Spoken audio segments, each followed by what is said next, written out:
ተመልካቾቻችን ከአጫጭር መረጃዎቻችን ተመለስን። በዛሬው ቆይታችን ወደምንመለከተው የሁነት መረጃችን እንለፍ። በሚድሮክ ኢንቨስትመንት ግሩፕ ስር ከሚገኙ ኩባንያዎች መካከል ሪሬ ፕሮጀክት ዴቨሎፐርስ ኩባንያ አንዱ ነው። ኩባንያው የመኖሪያ ቤትን ጨምሮ ለተለያዩ ህንፃዎች የማስዋቢያ ምርቶችን በማምረት ለገበያ ያቀርባል። ከሰሞኑም አዳዲስ ምርቶቹን ከማስተዋወቅ ባለፈ ምርቶቹ ስለሚያስቀሩት የውጭ ምንዛሬና ስለ ዋጋቸው ተመጣጣኝነት የተለያዩ ሀሳቦች የተነሱበት ፓናል ውይይት አካሂዷል። ባልደረባችን አጥናፉ አበራ በዚህ ጉዳይ ላይ ጥንቅር አለው፣ እንደሚከተለው ያቀርበዋል።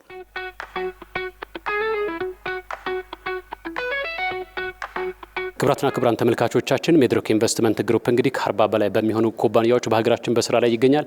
ከነዚህ ኩባንያዎች አንዱ ደግሞ ሪሬ ፕሮጀክት ዴቨሎፐርስ ፒኤልሲ አንዱ ነው። በዚህ ፒኤልሲ ወይም ደግሞ በዚህ ኩባንያ ስር እንግዲህ ለመኖሪያ ቤቶችና ለተለያዩ ህንፃዎች የማስዋቢያ ምርቶችን በማምረት ነው በስራ ላይ የሚገኘው። ባለፉት ዓመታት ሲያመርታቸው የነበሩ ምርቶችን ጨምሮ ዛሬም ደግሞ አዳዲስ ምርቶችን ወደ ገበያ ማቅረቡን ነው ያስተዋወቀው። ከዚሁ ጋር የተያያዘ መረጃ እየነገርናችሁ ቆይታ እናደርጋለን። አብራችሁን ቆዩ።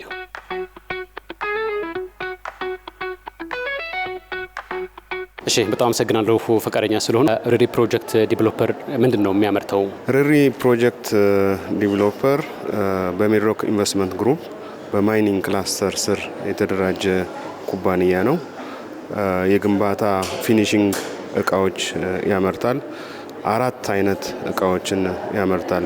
የመጀመሪያው እቃ ኤስፒሲ ወይም ስቶን ፕላስቲክ ኮምፖዚት የምንለው ከ70% የተፈጨ ዶሎማይት ወይም ካልሲየም ካርቦኔት ከፒቪሲ ጋር በማዋሃድ የሚሰራ ፍሎሪንግ ማቴሪያል ነው። ሁለተኛው ከሱ ጋር አብሮ የሚሄድ ዘኮሎ ወይም ስከርቲንግ የምንለው ነው። ሶስተኛው ፕሮዳክት ዩቪ ቦርድ እንለዋለን እኛ። ለኪችን፣ ለዎሽሩም ወይም ደግሞ ለክላዲንግ ለግድግዳ ማስዋቢያ የምንጠቀመው ነው። አራተኛው WPC ይባላል። ለኢንቴሪየር ዲዛይን፣ ለኮሎኖች፣ ለቲቪ ስታንዶች፣ ለኦፊሶች፣ ለተለያየ ቢሮዎችን የተለያየ ገጽታ ናቹራል ኢፌክት እንዲኖራቸው የሚያደርግ ፕሮዳክት ነው። እስከዛሬ ድረስ ሲመረቱ የነበሩ የማስዋቢያ ምርቶች አሉ በእናንተ ኩባንያ በኩል። አሁን ደግሞ የተጨመሩ ሌሎች ምርቶች አሉ። እስኪ ስለነሱ ይንገሩ። ከዚህ በፊት ያልነበሩ አዲስ የተዋወቁ ምርቶች 2 ናቸው። አንደኛው ዩቪ ቦርድ ለክላዲንግ ለግድግዳ ማስዋቢያ የምንጠቀምበት ነው። ሁለተኛው ደግሞ ለኢንቴሪየር ዲዛይን የምንጠቀምበት ወይም ደግሞ ለኮርነሮች ላይ ቤቶች፣ ኦፊሶች ላይ ለማስዋብ የምንጠቀምበት WPC የምንለው ፕሮዳክት ነው። ስለዚህ 2 ፕሮዳክቶች ዛሬ በይፋ ላንች ሆነዋል። ዩቪ ቦርድ የምንለው ማቴሪያል እና WPC ለግድግዳ ክላዲንግ የምንጠቀማቸው ማቴሪያሎች ናቸው። በተለምዶ በቀለም ከምናስውበው ተጨማሪ ሞደርን የሆነ ሉክን የሚፈጥሩ ማቴሪያሎች ናቸው።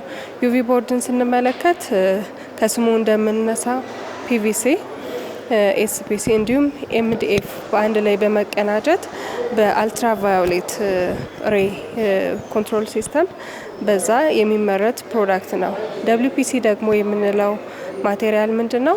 የእንጨት ፋይበር እና ፕላስቲክን አንድ ላይ ያዋሃደ ሲሆን ይሄኛውም ተጨማሪ የሆነ ናቹራል የሆነ ሉክን የሚፈጥር ለግድግዳ የምንጠቀመው የማቴሪያል አይነት ነው። ኤስፒሲ የወለል ጌጥ መስሪያ ነው።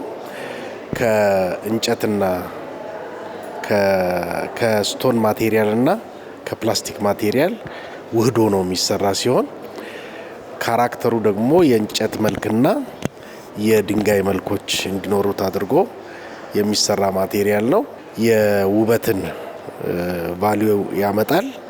ከዛ ባሻገር ደግሞ ጥንካሬን ያመጣል።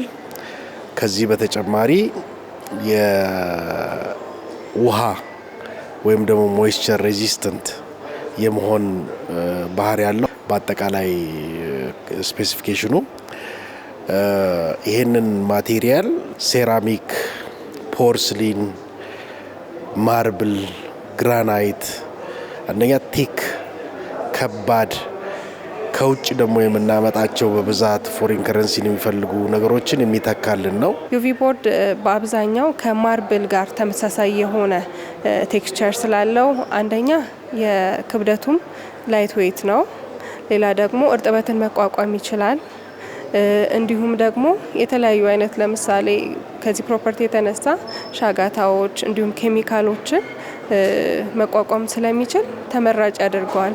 እነዚህን ማቴሪያሎች ለምሳሌ በሆስፒታሎች ላይ ልንጠቀም እንችላለን። ከንጽህና አንጻር እነዛ ቦታዎች ስፔሲፊክ ስለሚፈልጉ እንዲሁም ኪችን ኤሪያዎች ላይ መጠቀም እንችላቸዋለን።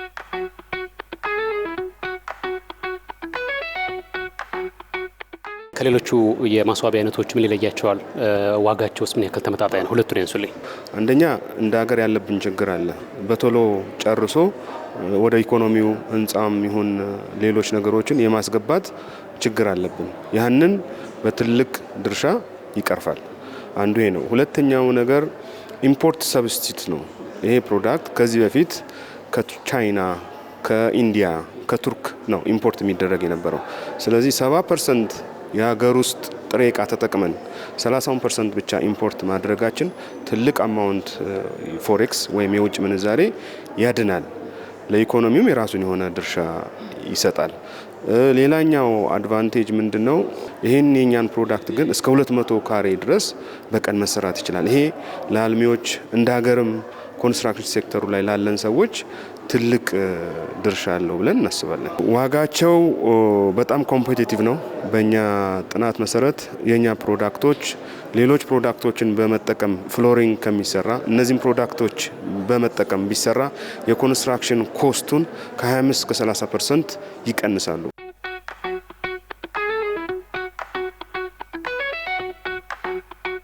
ጥራታቸው ምን ያክል አስተማማኝ ነው? ምን ያክል የተረጋገጠ ነው ማለት ይቻላል? ለዚህ ማሳያ የሚሆነስ ነገር ምን መረጃ ሊነግሩን ይችላሉ? ለዚህ ማሳያው እነዚህ ፕሮዳክቶች እንደ ሀገር የፕሮዳክት ሰርቲፊኬት ከኢትዮጵያ ተስማሚነት ምዘና ድርጅት ያገኘን ድርጅት ነው። ስለዚህ ምርቱ በኢትዮጵያ ተስማሚነት ምዘና ድርጅት መስፈርቶችን አሟልቶ ረጅም ርቀት ወስዶ ተፈትሾ ማረጋገጫ አግኝቷል። ሁለተኛው ነገር ይሄ ምርት ኮንሲስተንሲ ኖሮት አንድ አይነት ምርት ሆኖ በደንበኞች ጋር እንዲደርስ ሲስተም ላይ እንሰራለን። ኳሊቲ ማኔጅመንት ሲስተም ኢምፕሊመንት አድርገናል። ኢንቫይሮንመንታል ማኔጅመንት ሲስተም ኢምፕሊመንት አድርገናል። ኦኩፔሽናል ሄልዝም እንደዛው ኢምፕሊመንት አድርገናል። እነዚህ ምንድነው የሚያግዙት? የሚመረቱት ምርቶች በትክክለኛው ፓራሜትር በትክክለኛው ሂደት ሁልጊዜም አንድ አይነት ምርት እንዲሆን ጠብቀን የምናበርትበት ሂደት ነው። ለዛም ማረጋገጫዎች ስላሉን ደንበኞቻችን በጣም እምነት ይኖራቸዋል ብለን ተስፋ እናደርጋለን። ክቡራትና ክቡራን ተመልካቾቻችን የህንፃና እንደዚሁም ደግሞ የመኖሪያ ቤት የልዩ ልዩ ክፍሎች ማስዋቢያ ምርቶችን በተመለከተ ያደረስናችሁ መረጃ ይህንን ይመስል ነበረ። እንደጠቀማችሁ ተስፋ እናደርጋለን። ጤና ይስጥልን። ተመልካቾቻችን በዛሬው የኢትዮ ቢዝነስ ቆይታችን በአጫጭር ወቅታዊ ዝግጅታችን የባንኮች መረጃ ስለ ግምጃ ቤት ሰነድና የጉምሩክ መመሪያን በተመለከተ ወደ እናንተ አደረስን። በዝርዝር መረጃችን ደግሞ የኢትዮጵያ ምርቶች ዓለም አቀፍና አህጉራዊ ተወዳዳሪ መሆን ስለሚችሉበትና እየተከናወኑ ስላሉ ጉዳዮች ከስራ ኃላፊ ጋር ቆይታ አደረግን። እነዚህና ሌሎች ጥንቅሮች ያሰናዳንበት የኢትዮ ቢዝነስ ፕሮግራማችን ይህንን ይመስል ነበር። ቃል ኪዳን ታደሰና ጥላሁን አያሌው ከመላ ባልደረቦቻችን ጋር አብረናችሁ ቆየን። በቀጣይ ፕሮግራማችን እስከምንገናኝ ጤና ይስጥልን።